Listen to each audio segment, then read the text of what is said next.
같은 이름의 소설 원작을 영화로 만든 정말 전설적인 작품 대부. 그중 비토라는 등장인물은 대부라는 제목의 진정한 주인이자 그 모든 이야기들의 시작과 중심에 있습니다. 눈 감고도 들을 수 있는 영화 이야기. 제가 첫 번째로 들려드릴 이야기는 대부, 비토 코를레오네의 인생입니다. 참고로 영화 대부 1편에서는 그의 인생 후반부를 보여주었고 영화 2편에서는 전반부를 다루었는데요. 이번에 제가 구성한 이야기에서는 영화에서 표현된 그의 이야기는 물론이고 원작에는 있지만 영화엔 표현되지 않은 더 자세한 이야기들, 그리고 영화와 원작의 차이점까지 포함하여 더욱 풍부한 이야기로 그의 삶을 살펴보려 합니다. 자, 이제부터 홀로 빈손으로 미국에 건너와 자신만의 강력한 제국을 건설한 비토, 그의 인생 이야기를 들려드리겠습니다. 그의 원래 본명은 비토 안도리니, 이탈리아 시칠리아 섬에 있는 코를레오네 마을에서 태어났습니다. 그리고 1901년 비토의 아버지는 그 지역 마피아 보스의 심기를 건드려 살해당하고 맙니다. 그리고 영화 대부2는 그 비토 아버지의 장례식 행렬로 이야기가 시작되죠. 그의 형이었던 파울로는 아버지의 복수를 꿈꾸며 어디론가 사라졌고 장례식에서는 동생 비토만 어머니의 곁을 지키고 있었습니다. 그런데 갑자기 근처에서 총성이 들리고 장례식에 온 사람들은 놀라서 몸을 웅크리죠. 그리고 그들이 당신 아들 파울로를 죽였다! 라는 외침이 들립니다. 그래서 따라가 보니 파울로는 총에 맞아 피를 흘린 채 쓰러져 죽어 있었죠. 그리고 이렇게 남편과 아들을 잃은 어머니는 남은 아들 비토라도 살려야겠다는 결심을 합니다. 그래서 비토의 손을 잡고 마피아 두목 돈 치치오의 집에 찾아가죠. 참고로 이름 앞에 붙이는 도는 사전적 의미론 남성에게 붙이는 존칭의 한 종류라고 하는데 어쨌든 대부의 세계관에선 보통 조직의 두목들에게 붙이는 존칭으로 쓰입니다. 돈 치치오는 비토의 아버지와 형을 죽인 바로 그 마피아 두목이었습니다. 어머니는 남은 아들마저 잃기 전에 그에게 제 발로 먼저 찾아가 손등에 입을 맞추며 존경을 표합니다. 비토는 똑똑하지도 않고 약하고 말도 없는 아이니까 복수 같은 걸 할 리가 없다고 이 어린 아들을 제발 살려달라고 간절하게 부탁합니다. 하지만 복수의 싹을 제거해두고 싶은 마피아 두목은 너, 그면 얘도 나에게 복수하려 들 거라며 거절했죠. 그리고 이런 상황을 미리 예상해둔 어머니는 바로 칼을 빼어들어 마피아 두목의 목에 들이밀며 비토에게 어서 도망치라고 말합니다. 그런데 아들이 잘 도망치고 있나 지켜보다가 그만 금방 칼을 빼앗기고 그 자리에서 총에 맞아 비토의 어머니도 목숨을 잃습니다. 그렇게 혼자 살아남아 도망친 비토는 잠시 몸을 숨겼다가 미국행 배를 타고 고향 시칠리아에서 탈출했죠. 무사히 미국에 도착해 공무원이 비토의 이름을 물었을 때 통역사가 대신 코를레오네에서 온 비토 안도리니 라고 제대로 대답해줬는데 직원은 무신경하게 그의 이름을 비토 콜레오네 라고 적어 등록해버렸죠. 그렇게 우연히 자신의 성이 고향 마을의 이름인 코를레오네로 바뀌어 개명됩니다. 그렇게 가족을 잃고 홀로 미국 뉴욕에 도착한 비토의 나이는 겨우 9살이었습니다. 여기까지가 영화에 표현된 그의 유년 시절입니다. 이게 원작과는 이야기가 꽤 많이 다른데요. 일단 원작에서는 그가 미국으로 떠나온 나이가 9살이 아니라 12살로 나옵니다. 그리고 아버지가 죽게 된 확실한 이유가 나오죠. 그의 아버지는 동네 사람과 싸움을 했는데 아니 치사하게 그 상대가 마피아에게 찾아가 문제 해결을 부탁했다고 합니다. 하지만 비토의 아버지는 한따까리 좀 하셨는지 마피아의 압력에도 굴복하지 않고 싸우다가 그 지역 마피아 두목을 죽여버렸고 일주일 후 그것에 대한 복수로 마피아에게 총을 맞아 죽습니다. 그리고 그들은 그의 아들이 언젠가는 아버지의 복수를 하려 할 거라 생각하고 아들까지 함께 죽여버리려 하자 어머니는 아들 비토를 살리기 위해 친척집에 잠시 숨겼다가 미국으로 보내 친구 집에 맡긴 것으로 나옵니다. 원작에선 돈 치치오라는 두목의 이름도 언급되지 않고 그 마피아 두목은 이미 비토 아버지 손에 죽었으니 영화에 나왔던 어머니가 마피아 두목을 찾아갔던 이야기는 없습니다. 그리고 비토가 아버지의 복수를 할 일도 없죠. 또 복수하려다 죽은 비토의 형 파울로라는 인물도 등장하지 않습니다. 그리고 그의 이름이 바뀐 이유도 다른데요. 미국에서도 고향을 잊지 않으려는 마음에 자신의 이름을 비토 코를레오네로 스스로 바꾼 것으로 나옵니다. 원작보다는 영화의 이야기가 더 극적이죠. 자, 이제 다시 영화 속 이야기로 돌아가 보겠습니다. 1917년 16년 뒤니까 이제 영화 속 그의 나이는 25살이겠군요. 그는 첫째 아들인 산티노를 사랑스럽게 바라보고 있습니다. 아직 갓난아기였죠. 참고로 영화에는 그의 아내에 대한 설명이 안 나오지만 원작에선 비토가 영화 설정보다 더 어린 나이인 18살에 시칠리아에서 막 이민 온 아내를 만나 결혼했고 2년 뒤 첫째 산티노가 태어난 것으로 나옵니다. 어쨌든 비토는 한눈 팔지 않으며 가정에만 충실한 애처가로 표현되는데요. 그런 모습들이 영화에도 조금씩 묘사되죠. 어느 날 비토는 친구 젠코와 함께 연극을 보러 갑니다. 젠코가 자신이 반했던 여배우를 보여주겠다고 해서죠. 여배우가 무대에 등장하자 젠코는 비토 어때? 나의 작은 천사가 예쁘지 않냐? 라고 묻습니다. 비토는 아주 예쁘다고 대답하죠. 그리고 애처가인 비토는 너에게 예쁜 거지 난 내 아내와 아들밖에 없어 라고 선을 긋는 말을 덧붙여 합니다. 그리고 친구가 무대 뒤로 가서 그녀에게 같이 식사하자고 말하려고 갔는데 거기서 파누치라는 자가 그녀를 칼로 위협하며 그녀의 아버지를 삥 뜯고 있었죠. 그 모습을 본 젠코는 불안해하며 못 본 척하고 어서 가자고 말합니다. 반면 비토는 잠시 멈춰 파누치를 응시하죠. 파누치는 이 동네 사람들의 돈을 뜯어먹는 검은손이라는 마피아의 일원으로 알려져 있었습니다. 비토가 파누치는 이탈리아인이면서 왜 같은 이탈리아인을 괴롭히지? 라고 의문을 품자 젠코는 뒤를 봐주는 사람이 없으니까 라고 답하죠. 이탈리아 이민자들은 미국에 건너와서도 제대로 된 보호를 받지 못했고 자신들과 함께 건너온 이탈리아 마피아들에게 계속 돈을 상납할 수밖에 없었습니다. 비토는 친구 젠코의 아버지 아반단도가 운영하는 평범한 식료품점에서 일하는 평범한 직원이었습니다. 다음날 평소처럼 식료품점에서 일했고 퇴근 후 아내와 저녁 식사 중이었는데 갑자기 옆집 창문에서 누군가 다급히 부릅니다. 그래서 창가로 나가보니 어떤 남자가 일주일 후에 찾으러 올 테니 잠시 이것 좀 맡아달라며 보자기에 싼 어떤 물건을 창문을 통해 휙 던지고 가버렸죠. 비토가 그 보자기를 조심스럽게 열어보니 권총이 5자루나 들어있었습니다. 그리고 또 어느 날 비토가 일하는 식료품점에 파누치가 찾아와 강제로 자신의 조카를 취직시켜버립니다. 그래서 사장 아반단도는 비토를 불러 파누치의 조카를 고용하게 돼서 널 해고해야 한다는 말이 차마 입에서 안 떨어져 정말 미안하다고만 하고 있었는데 비토는 눈치를 채고 지금까지 잘해주신 것에 대해 감사하고 그 은혜를 잊지 않겠다며 가게를 나섭니다. 그렇게 억울하게 일자리를 잃고서 집에 돌아온 비토는 전혀 내색하지 않습니다. 자신이 가져온 작은 배 하나라도 기뻐하는 아내를 보며 미소를 짓죠. 그리고 비토는 식사를 하기 전 사랑하는 아내의 손을 꼭 잡으며 키스합니다. 그리고 시간이 지나 비토가 길을 걷고 있었는데 그때 창문으로 보자기에 싼 권총을 던졌던 피터 클레멘자라는 자가 뒤에서 쓱 다가오더니 자신의 이름을 밝히며 그때 맡긴 자신의 물건을 잘 갖고 있는지 묻습니다. 그리고 클레멘자는 보자기 안에 물건을 보았냐고 물었는데 비토는 분명 그 안에 권총들을 봤지만 나랑 상관없는 물건에 관심 없어 라고 답하죠. 그리고 둘은 카페에서 커피나 한잔하며 이야기를 나누는데 갑자기 클레멘자가 내 친구가 좋은 카페트를 하나 갖고 있는데 자네 부인이 좋아할 것 같다며 물건을 맡아준 호의에 대한 보답으로 그 카페트를 선물로 주겠다고 합니다. 그래서 비토는 클레멘자와 함께 카페트를 가지러 갔는데 이게 알고 보니 그냥 어느 부잣집에 문 따고 들어가서 도둑질을 하는 거였죠. 그런데 비토는 굳이 물건을 훔쳐서 선물로 주겠다는 클레멘자의 이 도라이 같은 사고방식에 그렇게 놀라지도 않고 언제나 그랬듯 침착함을 유지합니다. 어쨌든 둘은 그 카페트를 무사히 훔쳐와 집에다가 깔았죠. 이후 자식도 더 늘고 돈이 필요했던 비토는 동네 건달 클레멘자 그리고 테시오와 함께 물건을 훔쳐 돈벌이를 하게 되었습니다. 그리고 이때 요즘 너희들이 하는 도둑질이 쏠쏠하다며 라면서 귀신같이 돈 냄새를 맡은 파누치가 비토에게 찾아옵니다. 그리고 한 사람당 각 200달러씩 3명이니까 총 600달러를 상납하라고 하죠. 아니면 경찰들이 찾아올 거라고 협박합니다. 그리고 비토가 이 말을 클레멘자와 테시오에게 전달하자 둘은 파누치를 겁내며 그가 달라는 대로 돈을 다 줄 수밖에 없다고 당연하게 받아들이며 이건 어쩔 수 없다는 걸 비토에게 설명하죠. 하지만 비토는 그 제안을 받아들이고 싶지 않아 합니다.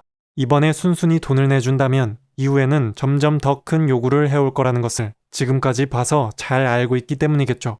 그리고 무엇보다 파누치는 내 직장을 잃게 만들었던 놈입니다.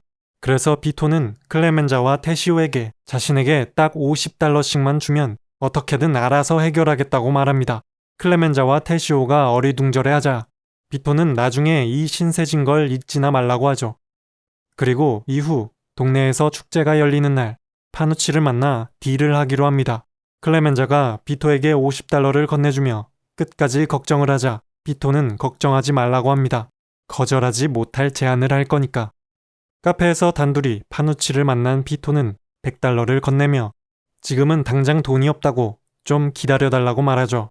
$600를 요구했는데 겨우 $100로 무마하려는 모습을 보고 파누치는 그의 배짱을 칭찬합니다. 그 배짱에 맞는 일자리를 소개해주겠다며 오히려 마음에 들어하죠.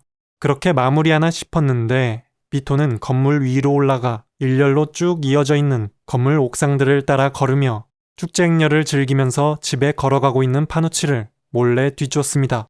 그리고 파누치가 사는 아파트, 집 문 앞에 숨어 있다가 총성을 숨기기 위해 축제의 폭죽 소리에 타이밍을 맞춰 파누치에게 총을 쐈죠. 그리고 비토는 파누치의 지갑을 챙겨 옥상으로 다시 올라갑니다. 지갑을 열어 돈을 챙기고 총을 부순 뒤 빈 지갑과 쪼개진 총 조각들을 옥상에 있는 여러 통풍구에 나눠서 버립니다. 그리고 그는 아무 일 없는 듯 가족들에게 돌아와 갓난아기인 셋째 마이크를 안으며 사랑한다고 말하죠. 자, 여기까지가 식료품 가게에서 일하던 평범한 청년이었던 비토가 올리브유 사업가로 변신하기 이전까지의 이야기입니다. 원작에서는 어떻게 다를까요? 일단 원작에서는 젠코와 연극을 보러 가는 이야기가 없습니다. 그리고 영화 속에서 젠코는 파누치를 보고 겁을 먹으며 좀 가벼운 캐릭터로 나오지만 반면 원작에서는 불같고 강한 성격으로 묘사되죠. 젠코는 자기 아버지가 파누치에게 돈을 뜯기니 파누치를 가만두지 않겠다며 주먹을 부르르르 떨었고 아버지가 그런 젠코를 말렸다는 게 나옵니다. 그리고 파누치의 조카 때문에 비토가 일자리를 잃었을 때 젠코는 아버지가 비토를 해고하는 선택을 한 것을 비난했고 수치심에 얼굴을 붉히며 아버지의 식료품점에서 훔쳐가지고 줄 생각으로 비토에게 먹을 것은 걱정하지 않게 해주겠다고 약속을 했죠. 하지만 비토는 아들이 아버지의 가게를 터는 것은 수치스러운 짓이라며 단호하게 거절합니다. 어쨌든 멀쩡히 잘 다니던 직장을 뺏겼으니 비토는 비열한 파누치에 대한 분노를 억누를 수가 없었습니다. 그렇지만 그 분노를 드러내지 않고 때를 기다리기로 했죠. 그는 몇 달간 철도 공사판에서 막노동을 했는데 일거리가 너무 부족해서 돈을 제대로 벌지 못했습니다. 그래서 처자식을 굶길 수는 없으니 먹고 살 궁리를 하는 동안에는 친구 젠코의 식료품점에서 얻어다 먹을 수밖에 없었죠. 그러다가 동네 건달이었던 클레멘자와 테시오를 알게 되었고 함께 일해보자는 제안을 받습니다. 그 일이 뭐냐 하면 공장에서 짐을 싣고 나오는 트럭 뒤를 쫓아가서 실크 옷을 강탈하는 일이었죠.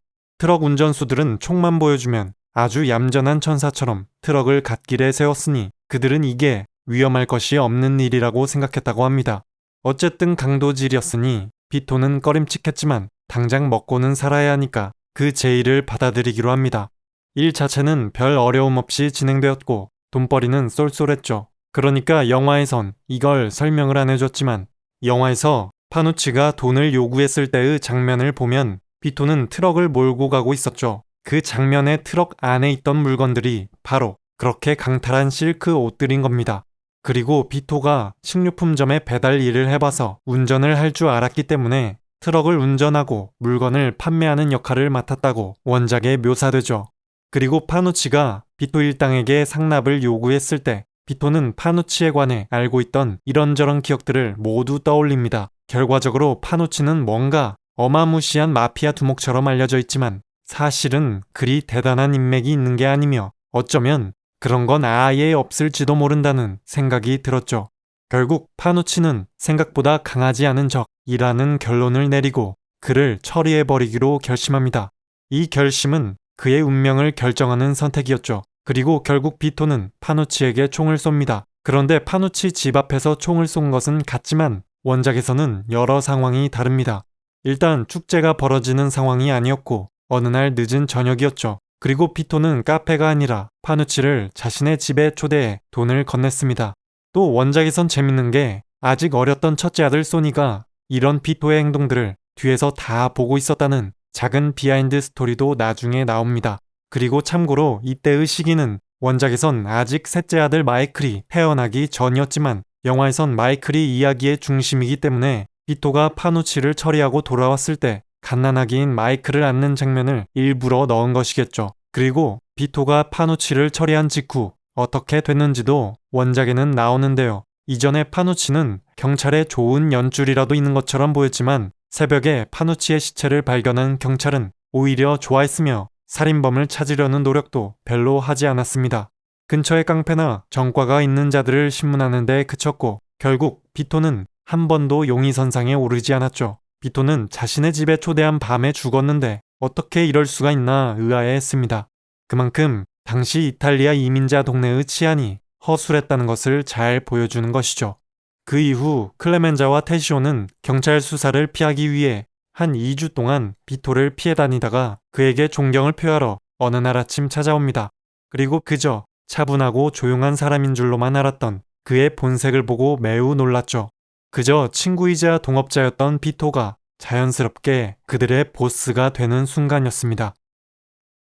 몇 주일 못 가서 비토가 파누치를 처리했다는 사실을 동네 사람들도 다 알게 되었고 비토 자신은 파누치가 하던 일을 물려받을 생각이 없었지만 자연스럽게 상황은 그렇게 흘러갔죠. 어느 날 갑자기 비토의 아내가 같은 아파트에 사는 이웃 콜롬보 부인을 데려왔고 그가 그 부인의 부탁을 들어주는 모습이 영화와 원작에 묘사됩니다. 이처럼 그는 누군가의 부탁을 들어줄 수 있는 힘을 가진 자가 되었습니다. 사람들은 그에게 보호를 요청했고 자발적으로 찾아와 상납했습니다. 그가 시칠리아 마피아라는 소문이 나기도 했죠.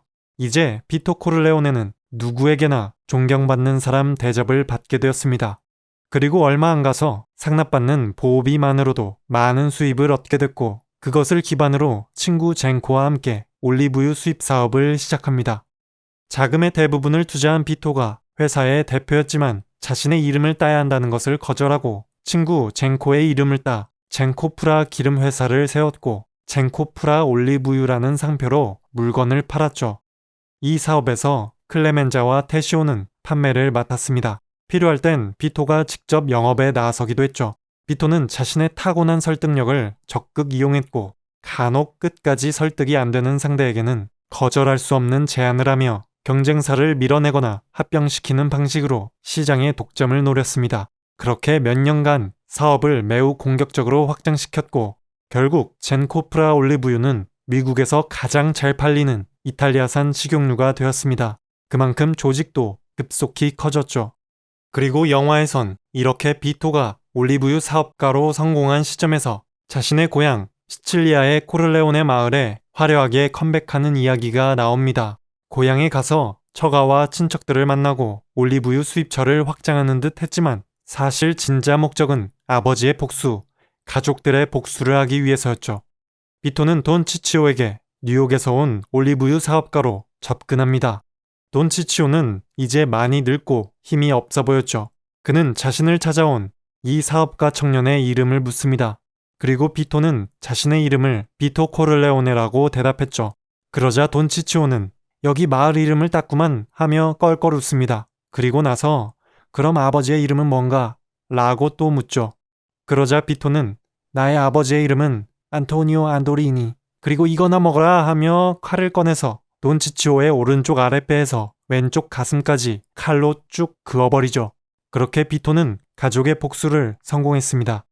이전에 언급했지만 이 비토의 복수는 원작에는 없는 이야기입니다. 이렇게 영화 대부 2편에서는 오랜 복수를 하는 데에서 비토의 인생 전반부 이야기가 마무리되죠. 그리고 영화에서 비토의 인생 후반부를 다루는 대부 1편의 이야기에서는 막내딸 코니의 결혼식부터 이어서 시작되는데요. 하지만 원작에는 영화에서 생략된 그 사이의 이야기들이 있습니다.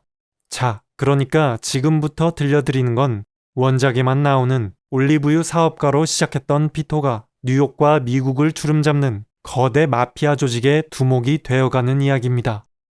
올리브유 사업가로 성공한 비토, 큰 힘을 가지게 된 그는 파누치나 여느 마피아들과는 달랐습니다. 그는 이탈리아 이민자들의 보호자를 자처했죠. 아무리 힘이 없고 가난한 자라도 비토는 차별하지 않으며 은행가가 담보물을 쌓아놓듯 농부가 씨앗을 뿌리듯 많은 사람들에게 은혜를 베풀었고 그는 어느새 엄청난 부와 명예를 가진 대부 돈 코르레오네가 되었습니다. 이제 그가 거느리는 조직이 많이 커졌고 부하들이 늘어난 만큼 자연히 체계가 느슨해졌죠. 그래서 비토는 조직의 개편에 들어갑니다. 클레멘자와 테시오에게는 각각 중간 보스격인 카포레짐이라는 계급을 달아주었습니다. 각 카포레짐의 아래에는 그들의 행동대원들이 있었죠. 그리고 젠코에게는 고문이라는 의미인 콘실리에리라는 직책을 주었습니다. 보스인 비토는 이제 카포레짐이나 콘실리에리에게만 직접 명령을 내립니다. 그러니 그가 명령을 내리는 모습은 몇몇 특정한 사람 외에는 볼 수가 없죠. 그리고 테시오와 그 부하들은 독립시켜 브루클린 지역을 관할하게 했습니다. 테시오에게는 자유로운 권한을 주었죠. 반면 클레멘자는 비토가 직접 아래에 두고 일을 시켰습니다. 클레멘자의 성격이 쾌활하긴 하지만 불같고 무모해서 곁에 두고 관리를 할 필요가 있었기 때문이었죠. 그리고 두 카포레짐, 테시오와 클레멘자는 이제 꼭 필요한 경우가 아니면 사적으로라도 자주 어울리지 말 것을 명령합니다. 비토는 이건 보안 때문이라고 설명했지만 사실은 두 세력이 공모하여 자신에게 반란을 일으킬 위험을 차단하기 위해서였죠. 1929년 이후 경제 대공황이 찾아왔을 때 비토의 세력은 오히려 더욱 강해졌습니다. 많은 사람들이 경제적으로 어려움에 처한 것과 달리 그의 부하들은 고개를 빳빳이 들고 다니며 주머니를 두둑하게 채우고 다녔죠. 비토는 마치 아버지처럼 자기 세계와 자기 사람들을 보살폈습니다. 그가 했던 조직 관리 방식 중 하나를 설명하자면 만약 어떤 부하들이 감옥에 가게 되었을 때 비토는 그 부하의 가족들에게 생활을 겨우 버틸 정도의 돈을 주는 게 아니라 감옥에 가지 않은 동료와 똑같은 액수를 주었습니다. 그러니 감옥에 간 부하들은 자기가 입만 다물고 있으면 내 처자식은 알아서 돌봐줄 거라는 믿음과 감옥에서 나왔을 때 받게 될 따뜻한 환영과 두둑한 포상금에 대한 기대를 품고 갖은 고생을 견뎌냈죠. 이렇게 돈 코르레오네는 부하들에게 연민과 이해심을 가진 보스로 존경받았으며 비토 스스로도 나의 적수들이 비록 나보다 더 큰 세계를 지배하더라도 나만큼 조직을 잘 다스리지는 못한다는 자부심이 있었습니다. 그는 자신의 부하들 말고도 끊임없이 도움을 청하러 오는 이웃들에게 어떠한 부탁도 다 들어주며 그들에게 수많은 은혜를 베풀었죠. 도움을 받는 사람들이 도움받는 걸 부끄러워하지 않도록 따뜻한 말과 용기가 되는 말을 해주기도 했습니다. 물론 그가 하늘에서 내려온 천사라든지 순수한 자선사업가는 아닙니다. 비토는 자신만의 정의가 있었고 자신이 가진 힘을 이용해 코앞의 이익만 바라보는 것이 아니라 긴 안목으로 미래를 계획한 것이죠. 그리고 1933년은 비토의 조직에게 아주 중요한 해였습니다. 지금까지 밀수업자, 밀주조업자들과 동업하며 금주법을 이용해서 버는 수입이 컸는데 1933년에 금주법이 폐지되자 큰 타격을 받게 됐죠. 그래서 이때 비토는 즉시 다른 돈벌이를 찾아 나서게 됩니다. 살바토레 마란자노라는 뉴욕 지하세계의 실력자가 있었는데 그가 도박장들을 다 장악하고 있었죠. 비토는 그 마란자노에게 동업을 제안합니다. 경찰과 정치인 인맥을 가지고 있는 자신의 조직이 튼튼한 보호막이 되어줄 것이고 두 조직이 힘을 합친다면 세력을 더 확장해 나갈 수 있을 거라고 비토는 설득해봤죠. 하지만 마란자노는 비토의 제안을 불쾌해하며 거절합니다. 이미 조직력과 자금이 충분했기 때문이죠. 뭐야, 진짜 마피아도 아닌 게 어디서 설쳐? 라며 그냥 무시했을 겁니다. 결국 이 마란자노의 거절로 뉴욕 지하세계의 대전쟁이 촉발됩니다. 처음엔 코르레오네 패밀리에게 매우 불리한 싸움처럼 보였지만 사람들이 브루클린의 테시오가 같은 코르레오네 패밀리인지도 모를 만큼 적에게 거의 노출되지 않는다는 장점을 이용하여 비토만의 뛰어난 지략으로 아주 민첩하게 이 전쟁을 장악해갑니다. 자세한 전략들은 생략하도록 하고 그렇게 6개월간 이어진 긴 싸움에서 코르레오네 패밀리는 우위를 빼앗기지 않았습니다. 도박장들도 습격해 모두 접수해버렸죠. 상황이 이렇게 되자 마란자노는 갑자기 눈을 착하게 뜨며 비토에게 평화협상을 제안했지만 비토는 요새 내가 좀 바쁘다며 그와의 만남을 거절합니다. 그러자 마란자노의 부하들은 질 게 뻔해진 이 전쟁 속에서 죽기 싫어 하나둘 이탈하기 시작했고 마란자노에게 뇌물을 바치던 자들도 이제 코르레오네에게 보호해달라고 찾아왔죠. 이렇게 점차 마란자노의 조직은 붕괴해갔고 전쟁은 사실상 끝난 거나 마찬가지였습니다. 그리고 1933년의 12월 마란자노를 호위하던 부하들마저 올해 크리스마스는 가족들과 보내고 싶었는지 결국 자신의 보스를 배신해 버립니다. 그래서 그냥 밥 먹고 있던 마란자노를 헤시오가 찾아가서 쉽게 처리해버렸죠. 그렇게 전쟁은 완전히 끝났습니다. 마란자노의 조직은 코를레오네 조직으로 흡수되었고 비토는 이제 뉴욕을 주름잡는 보스가 되었죠. 그런데 이때 보통 애칭인 소니라고 불리는 비토의 장남 산티노가 16살이었는데 어느새 폭풍 성장하여 키 크고 떡 벌어진 체격으로 남자다워져 있었죠. 장남 소니는 학교에서 툭하면 싸우고 성적도 좋지 않았는데 어느 날 클레멘자가 소니가 따까리 둘을 데리고서 무장강도 짓을 했다고 이러다가 큰일 나겠다고 비토에게 알렸습니다. 웬만해서는 화를 내지 않는 비토였지만 이때만은 노발대발하며 당장 소니에게 차를 보내 사무실로 잡아오게 했죠. 비토는 아들과 단둘이 있게 되자 버럭 화를 내며 시칠리아 사투리로 욕설을 퍼부었습니다. 그리고 도대체 무슨 이유로 그딴 짓을 한 거냐? 라고 비토가 물었습니다. 그런데 소니도 화가 나서 아무 대답도 하지 않고 그냥 서 있었죠. 그래서 비토는 또 참지 못하고 고함을 지르며 그렇게 해서 도대체 얼마나 벌었냐? 15달러? 20달러? 고작 20달러와 네 인생을 바꾸려는 거냐? 라고 말했더니 소니가 반항하듯 이렇게 소리쳤습니다. 아버지가 파누치를 죽이는 걸 봤단 말이에요. 이 당시 다른 아버지들이었으면 이런 대답을 들으면 당연히 그거랑 무슨 상관이야 이 자식아 하면서 빠따를 쳤을 것 같은데 비토는 라고 신음을 내며 뒷걸음질을 치다가 의자에 털썩 주저앉았다고 합니다. 이 반응이 뭔가 좀 어이없어 보이기도 하지만 제가 봤을 때 비토가 그만큼 사랑하는 자기 자식에게는 약했다는 걸 잘 보여주는 거라고 봅니다. 나중에 비토는 소니가 어떤 실수를 저질렀을 때 내가 자식을 오냐오냐 버릇없이 키웠다는 그런 말을 하기도 하죠. 아무튼 소니는 그때 아버지가 옥상으로 올라가길래 뒤따라 갔다가 아버지가 파누치를 죽이고 총을 버리는 모습까지 뒤에서 다 지켜봤다고 말합니다. 그러자 비토는 그래, 그럼 너에게 내가 할 말이 없다. 학교에 다니고 싶지 않느냐? 변호사가 되고 싶지 않느냐? 변호사는 서류 가방 하나만 들고 다니면서 총등 강도 1000명보다 더 많은 돈을 벌 수 있다. 라고 말합니다. 그러자 소니는 아버지 조직에 들어가고 싶어요. 라며 자신의 장래희망을 직설적으로 전달했죠. 비토는 생각에 잠기더니 잠시 후 고개를 돌린 채 조용히 말합니다. 사람은 누구나 한 가지 운명을 타고난다. 내일 아침 9시에 일이 나와라. 젠코가 너에게 할 일을 가르쳐 줄 테니.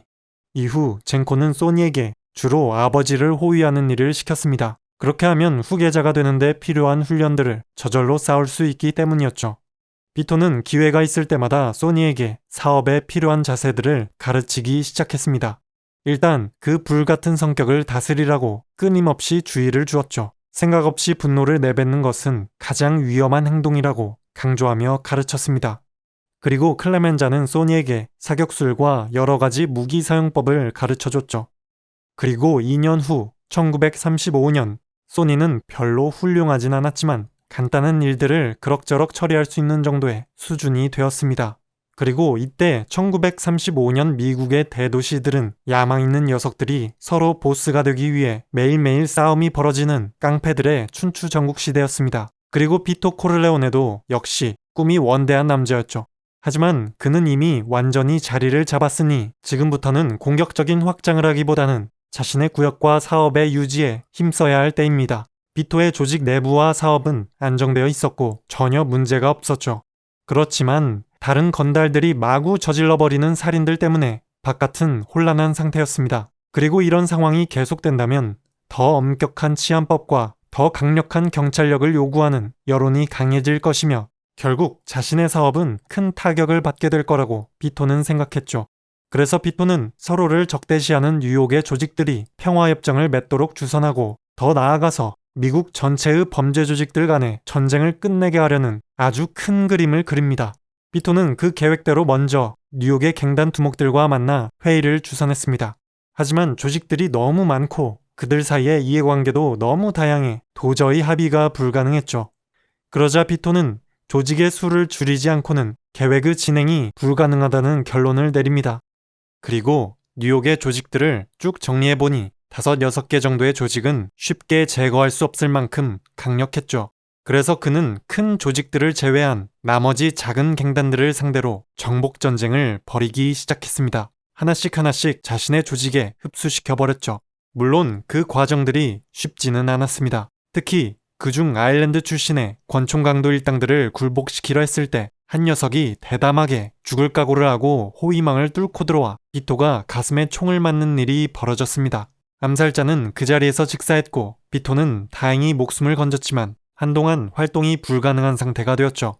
그리고 이건 소니에게 기회가 되었는데요. 이 비상사태 때문에 소니는 중간 보스인 카포레짐 계급을 부여받게 됩니다. 이제 자신의 행동대원들을 거느리며 지휘권을 행사하기 시작했죠. 소니는 게릴라 전투에서 탁월한 능력을 보여주었습니다. 아버지 비토가 유일하게 부족했던 점이라 할 수 있는 무자비함을 거침없이 발휘했죠. 그렇게 뉴욕 조직들을 정리해가며 소니는 이 바닥에서 잔인하기로 유명해졌습니다. 하지만 루카 프라시라는 자와는 비교가 안 됐죠. 비토를 위해 일한다는 게 다행일 정도로 잔인했던 최고 실력의 암살자 루카 프라시는 이번 계획에서도 상대 조직 두목들을 암살하며 아주 중요한 공들을 세웠습니다. 그렇게 1935년부터 1937년까지 결과적으로 코를레오네 패밀리가 뉴욕 지역을 평정하는 데에는 3년이 걸렸습니다.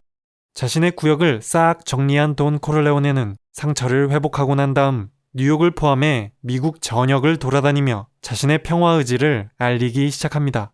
비토가 제시하는 합의서의 내용은 간단합니다. 각 조직 간의 세력권을 존중함으로써 평화를 도모하자는 것이었죠. 그리고 1939년까지 계속 이어진 노력으로 결국 미국 내 가장 강력한 조직들 간의 평화협정을 이루어낸 비토 코를레오네는 이 지하세계의 교황이 되었습니다. 그 덕분에 1939년 2차 세계대전이 발발했을 때 그리고 1941년 미국이 참전했을 때도 그들의 사업은 매우 평화롭고 안정적이었습니다. 코를레오네 패밀리는 식품과 휘발유, 각종 군수물자를 거래하며 오히려 전쟁을 이용해 떼돈을 벌었죠. 돈 코를레오네는 자신이 지배하는 조직에 대해 자부심을 가졌습니다. 전쟁에서 수백만 명씩 죽어가고 있을 때 돈 코를레오네에게 충성을 맹세한 젊은이들은 이 혼란한 시기를 안전하게 즐겼으니 말이죠. 그런데 정작 셋째 아들 마이클은 이런 아버지의 도움을 거절했습니다. 비토가 막대한 돈을 써서 징집 판정을 내리는 의사들을 매수해 군 입대를 막아놨더니만 마이클은 자기 조국을 위해 자원 입대를 해버립니다. 비토는 참 괴로웠죠. 심지어 조직의 몇몇 젊은이들이 마이클을 따라 자원 입대합니다. 그리고 그 중에 한 명이 이 나라가 나를 위해 해준 게 많다 라는 말을 했다는 얘기를 전해들은 비토는 그에게 도움을 준 건 조국이 아니라 내가 아니더냐 라고 화를 내며 말했죠. 그렇지만 비토는 전쟁에 나가는 셋째 아들 마이클을 더 이상 말리지 않았습니다. 당시 21살이었던 마이클은 위대한 아버지의 명령을 거부한 유일한 자식이었습니다. 결국 해병대에 자원 입대하여 2차 세계대전에 참전한 마이클은 태평양에서 싸웠고 나중엔 해병대 대위로 진급하며 훈장도 받았죠.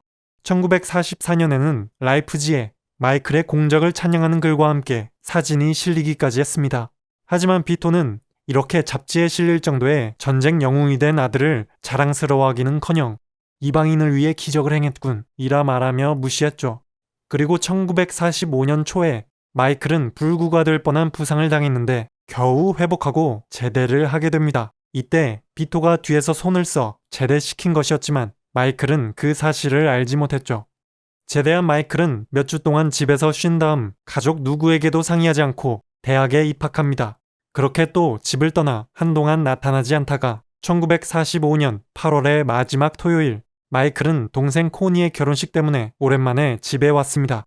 해병대 군복을 입고 가족에게 소개할 자신의 신부감으로 미국인 처녀를 데리고서 말이죠. 그리고 정원의 가장 구석진 테이블에 앉아 가족들과 거리를 뒀습니다. 막내딸 코니의 결혼식에는 돈 코를레오네에게 존경을 표하려는 수많은 사람들로 붐비죠. 그리고 그중 몇몇 사람들은 돈 코를레오네를 은밀히 만나기 위해 기다리고 있었습니다. 딸의 결혼식 날에는 남의 부탁을 거절하지 못하는 게 시칠리아의 풍습이었기 때문에 오늘을 기회 삼아 부탁을 하러 온 것이죠. 그래서 돈 코를레오네는 자신과 개인적 면담을 기다리는 자들을 위해 결혼식을 하는 와중에 따로 시간을 내 한 명씩 불러 집무실에서 이야기를 나눕니다. 자, 여기서부터 영화 대부 1편의 첫 장면이 시작됩니다. 첫 장면은 딸의 복수를 부탁하러 온 아메리고 보나세라라는 이름의 장의사와 이야기를 나누는 장면이었죠. 그리고 비토는 제과업자 나조린과 대자였던 조니 폰테인의 부탁을 들어주었고 감사와 존경을 표하러 온 루카 브라시도 만났습니다. 그렇게 딸의 결혼식을 잘 마무리했죠. 그런데 오늘 딸의 결혼식을 무사히 치르기 위해 미뤄왔던 만남이 있었습니다. 바로 버질 솔로초라는 자와의 만남이었죠. 버질 솔로초는 마약 사업에서 1인자로 알려져 있는 자였습니다. 그는 지금 뉴욕의 5대 마피아 조직 중 하나인 타탈리아 패밀리에서 신변을 보호해주고 있었고 미국에서 크게 사업을 벌이려 하고 있었죠. 그리고 솔로조는 이 사업의 성공을 위해 정치인, 검찰, 경찰, 판사 등 인맥과 재력이 빵빵했던 코를레오네 패밀리에게 최소한 100만 달러 이상의 투자금과 법적 보호를 부탁하려고 합니다. 감옥에서 10년, 20년 썩을 걸 알면서도 이 일을 할 사람은 세상에 없으니 경찰에게 잡혔을 때도 1, 2년 이상의 형을 살지 않도록 도와줄 친구가 필요했던 것이죠. 비토는 솔로조와 미팅하기 전에 소니에게 미리 의견을 물어봅니다. 소니는 찬성하는 입장이었죠. 그 이유는 간단합니다. 돈을 대고 보호만 해주면 엄청나게 많은 돈을 벌 수 있기 때문이었죠.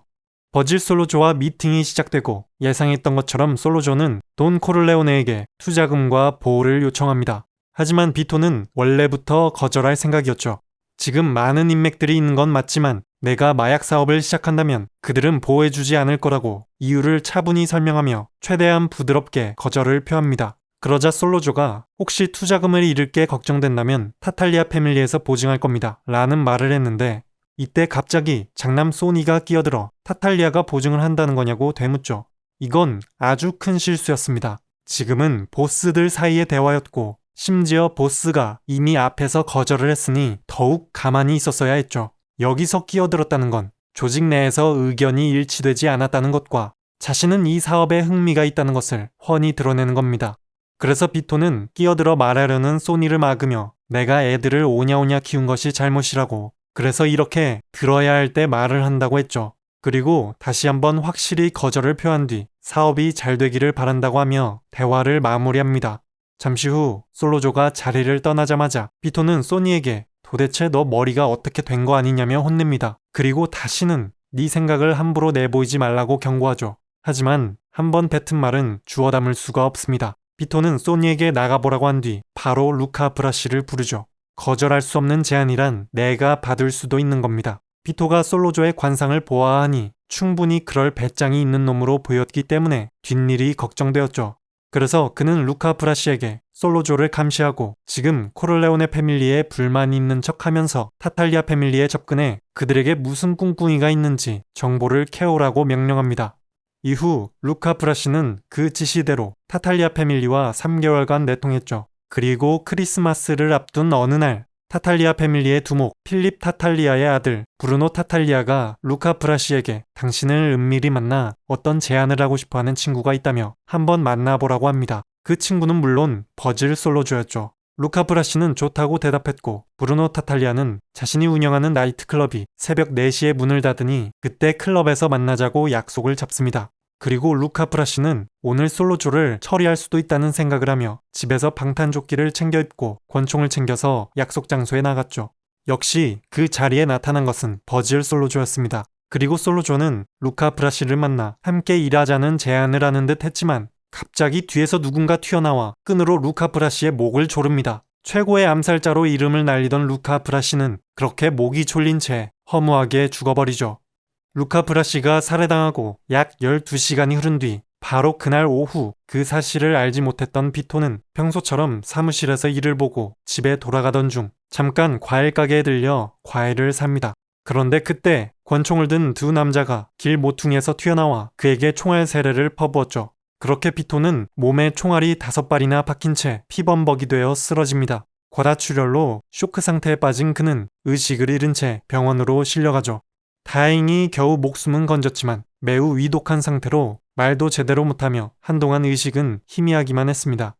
비토의 걱정이 맞았습니다. 솔로조는 돈 코를레오네를 제거하고 아들 소니가 대신 보스의 자리에 앉는다면 원하는 대로 사업이 진행될 거라 생각하고 이런 일을 벌인 것이죠.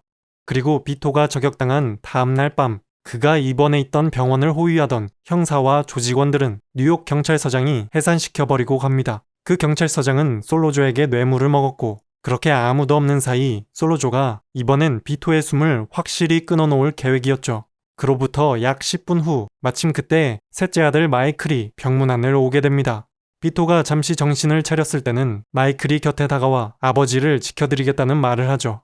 그 말을 듣고 뭔가 또 일이 벌어지고 있다는 건 알겠지만 돈 코를레오네는 지금 스스로 아무것도 할 수가 없습니다. 미국에서 가장 강력하고 가장 존경받는 마피아 보스였던 그가 지금은 바람 앞에 등불이었죠. 하지만 다행히도 마이클이 기지를 발휘해 자신의 아버지를 죽이려는 솔로조의 계획을 막아냅니다. 그로부터 약 2달 뒤 어느 정도 회복한 비토는 퇴원을 하고 집으로 옮겨지는데요. 소니는 집을 개조했고 비토의 침실을 응급 상황에 필요한 모든 장비를 갖춘 병실로 꾸몄죠. 간호사와 주치의도 집에 상주하게 했습니다. 이제 돈 코를레오네의 저택은 난공불락의 요새로 바뀌어 있었죠. 병약해져 있는 비토는 침대에 누워 그간 벌어졌던 조직들 간의 전쟁과 사업의 진행 상황을 보고받습니다. 그걸 간단히 듣고 비토는 마이클은 어디 있냐고 찾았는데 버질 솔로조와 경찰서장을 마이클이 죽였고 그래서 마이클을 안전하게 해외로 도피시켜놨다는 보고를 받죠. 그 말을 들은 비토는 깊은 한숨을 내쉬며 다들 나가보라고 손짓합니다. 이렇게 보스는 병상에 누워있고 소니가 대신 패밀리를 이끌고 있는 듯 했지만 정식으로 보스가 되진 않은 상태였죠. 그래서 어떠한 결정도 확실히 내리지 못하는 이런 교착 상태에서 패밀리의 세력은 점점 약화되고 있었습니다. 그러던 어느 날 비토의 막내딸 코니가 자신의 집에서 전화를 받았는데 그건 남편 카를로와 바람을 피는 여자의 전화였죠. 그래서 부부싸움을 하게 됐고 남편 카를로는 코니를 심하게 때립니다. 카를로는 틈만 나면 아내를 때리는 놈이었죠. 심지어 이때 코니는 임신 중이었습니다. 잠시 후 돈 코를레오네의 저택에 코니가 전화를 겁니다. 그리고 소니가 그 전화를 건네받았죠. 전화를 받고서 이성을 잃고 분노한 소니는 부하도 없이 혼자서 차를 끌고 코니의 집으로 달려갑니다. 그렇게 코니의 남편 카를로를 반 죽여버릴 생각을 하며 가던 중 톨게이트에서 요금을 내려고 잠시 차를 멈췄는데 톨게이트엔 소니를 기다리고 있던 복병들이 있었죠. 소니는 그들에게 엄청난 총알 세례를 받았고 그 자리에서 무참히 살해당합니다. 그리고 그날 저녁 그 소식을 들은 비토는 슬픔을 머금은 채 침착하게 지시합니다. 범인을 찾으려 하지 말 것, 그리고 복수도 하지 말 것. 지금부터는 전쟁을 멈추고 5대 패밀리와 회의를 주선하라고 하죠. 그리고 소니의 장례식을 치른 뒤 뉴욕의 5개 패밀리를 비롯해 전국의 10개 패밀리 대표들이 참석하는 회담이 열립니다. 참고로 뉴욕의 5대 마피아 패밀리는 코를레오네 패밀리, 스트라키 패밀리, 쿠네오 패밀리, 바르지니 패밀리, 타탈리아 패밀리로 구성되어 있는데 이 중 주목해야 할 것은 버질 솔로조를 지원했던 타탈리아 패밀리, 그리고 타탈리아와 가장 가까운 동맹군이었던 바르지니 패밀리, 이 두 패밀리입니다. 바르지니 패밀리는 코를레오네 다음으로 가장 강력한 패밀리였죠. 먼저 회의에서는 바르지니의 주도하에 이 전쟁의 원인이 되었던 마약 사업에 대한 합의가 이루어집니다. 그리고 돈 코를레오네는 이 전쟁을 끝내겠다는 평화 의지를 알리죠. 막내 아들 마이클을 안전하게 귀국시킬 수 있도록 하기 위해서입니다. 비토는 반드시 평화를 유지하겠다는 맹세를 하며 이렇게 덧붙여 말하죠. 그런데 저는 미신을 믿는 사람입니다. 그래서 만약 제 아들이 경찰에게 총을 맞거나 감옥에서 스스로 목을 메고 죽거나 벼락을 맞아 죽거나 불행하게 내 아들이 그 어떠한 사고라도 당한다면 나는 여기 있는 사람들을 의심할 것이고 절대로 용서하지 않을 겁니다. 하지만 그런 문제가 없다면 저의 손자들의 영혼을 걸고 맹세합니다. 절대 제가 평화협정을 깨트리는 일은 없을 거라고. 이렇게 말을 마치고 돈 코를레오네와 돈 타탈리아는 화해의 포옹과 악수를 하죠. 그렇게 성공적으로 회담을 마무리합니다. 그리고 비토는 거기서 나눴던 대화들을 떠올리며 한 가지 확신을 합니다. 내 아들 소니를 죽인 것, 그리고 지금까지 이 모든 일들을 벌인 것은 타탈리아가 아니라 바로 바르진이었다는 걸. 이후 마이클은 무사히 귀국했습니다. 그리고 집에 돌아온 마이클은 열심히 패밀리 사업에 대해 배웠죠. 약 3년간 사업을 배운 후 이제 비토는 마이클에게 보스의 자리를 넘겨주게 됩니다. 그리고 마이클의 콘실리에리 역할을 하며 모든 책임에서 물러났죠. 그렇게 비토가 은퇴를 선언한 지 약 1년 뒤 어느 화창한 일요일 아침 평화롭게 토마토 밭을 가꾸며 손자와 놀아주던 비토는 갑자기 어지러움을 느끼며 쓰러졌고 그 위대했던 대부 비토 코를레오네는 그렇게 숨을 거두게 됩니다. 그의 장례식은 아주 성대하게 치러졌습니다. 그리고 이제 코를레오네 패밀리의 보스이자 비토를 가장 많이 닮은 아들 마이클이 아버지의 장례식에 온 사람들을 날카로운 눈빛으로 지켜보죠.